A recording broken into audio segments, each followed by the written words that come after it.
What's up guys, June here, and in this video we're going to take a look at strategies for solo tanking at Beastmaster Durzag. Previously the strategy for doing this involved walking Beastmaster and was a lot less challenging, but this was patched a few months ago and I wanted to get a new guide out because most of you should still be able to do this pretty effectively, though the strategy has changed pretty considerably. So I'm going to cover that all in this video. Let's get started. Our first order of business is gearing up properly, and there are a few important things about setting ourselves up for Beastmaster. The first is that it's very beneficial to have a full set of raid gear, whether that's the inferior version or the active version, because the defensive resets, especially with the ability Freedom, allow us to deal with Beastmaster's Enrage mechanic, which I'm going to talk about in a few minutes, a lot more effectively.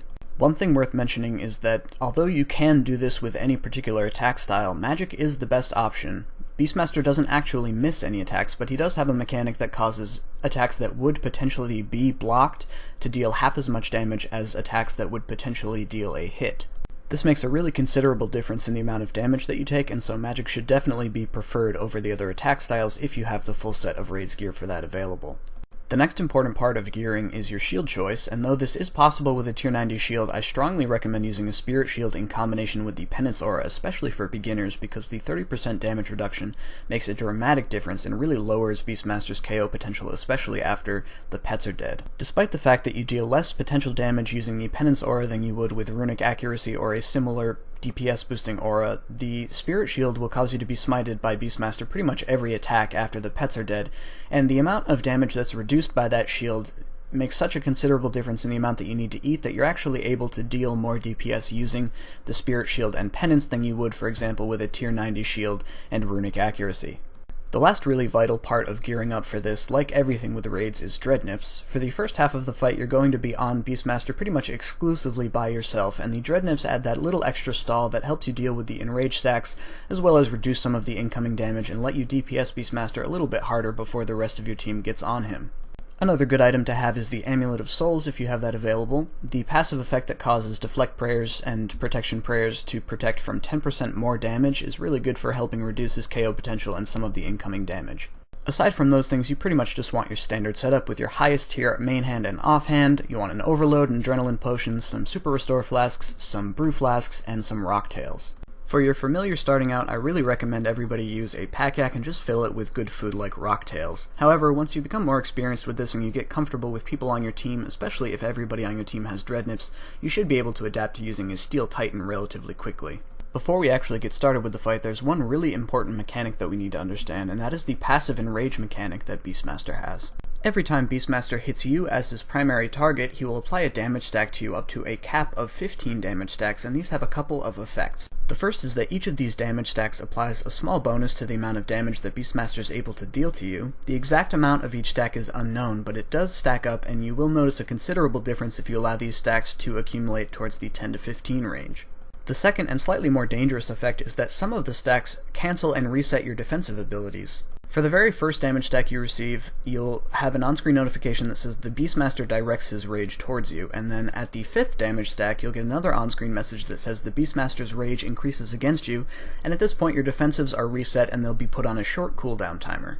At the 10th stack you'll receive another on-screen notification that says the Beastmaster has become furious with you, and your defenses will be reset again but put on a slightly longer cooldown than at the 5th stack. Once you've accumulated all 15 stacks, Beastmaster will reset your defenses and put them on cooldown with every single hit, preventing you from blocking any kind of damage with any sort of defensive ability. The way we can mitigate the effect of this mechanic is by utilizing the ability Freedom.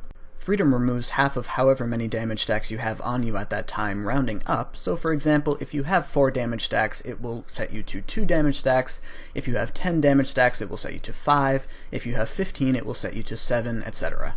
The most difficult part of the Beastmaster fight is keeping track of where you are on the scale of damage stacks to prevent yourself from accidentally using Barricade or Devotion, for example, on 4th or 9th stacks and having it immediately reset by Beastmaster's next hit.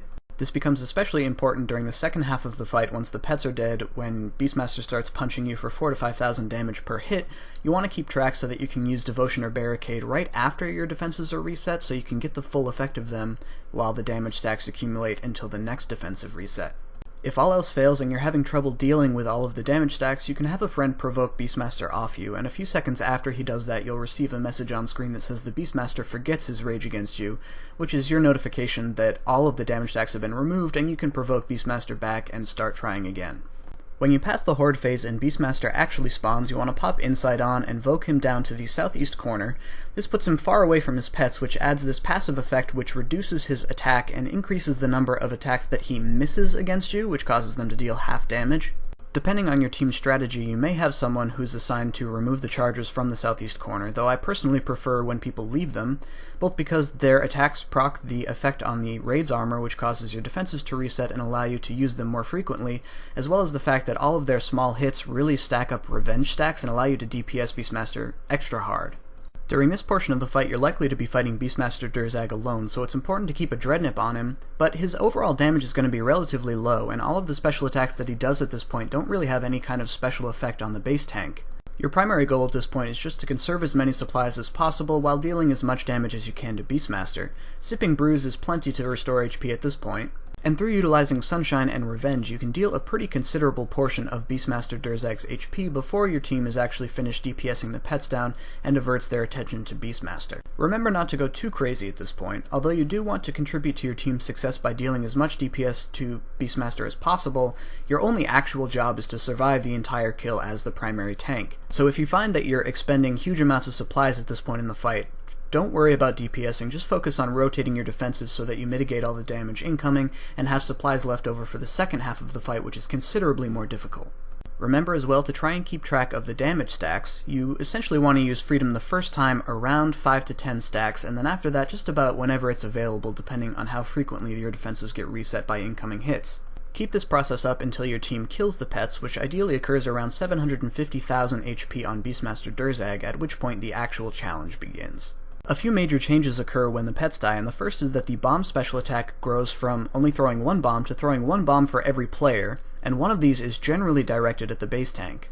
These can be extremely dangerous both because they deal 2,000 damage as well as cancelling all your defensive abilities, which leaves you vulnerable to Beastmaster's attacks. The second and much more significant problem is that each of the pets that dies increases Beastmaster's base hit by 75%, so his basic attack becomes extremely highly damaging once the pets are dead. At this point in the fight, as the base tank, you're likely not going to be concerned about dealing damage to Beastmaster at all, and your primary goal is just to stay alive. The difficulty at this point is largely dependent on how many people on your team have and are using dreadnips. If there are 10 dreadnips on Beastmaster, he's pretty much harmless, and you're likely to be able to tank him with relative ease. However, with few or no dreadnips, it's extremely difficult just to survive at this point. The key to success at this point is knowing where on the damage stacks rotation you are so you know exactly when to use which defensive abilities. For example, in this clip you can see that I'm using Immortality, and that's because I knew I was far enough away from a defensive reset stack to actually have the effect of Immortality trigger before Beastmaster cleared it from me. As I mentioned at the beginning of this video, you basically want to keep track so that you can use Devotion and Barricade right after the damage stack which resets your defensive abilities, so you can get a long duration where you don't have to worry about incoming damage. But above all, don't be afraid to eat at this point in the fight. This period is relatively short because your entire team is focused on Beastmaster Durzag together. However, his KO potential is very high at this point, so you want to do your best to stay at max HP by Rocktail Brewing, and you should find that you don't have too much trouble staying alive until the fight's over. So thank you guys as always for watching. Hopefully this video gave you all the knowledge that you need to base tank at Beastmaster Durzag without too many troubles. If you have any questions or anything, feel free to drop them in the comments or PM me in game, and I'll do my best to answer those questions for you, and I will see you guys in the next video.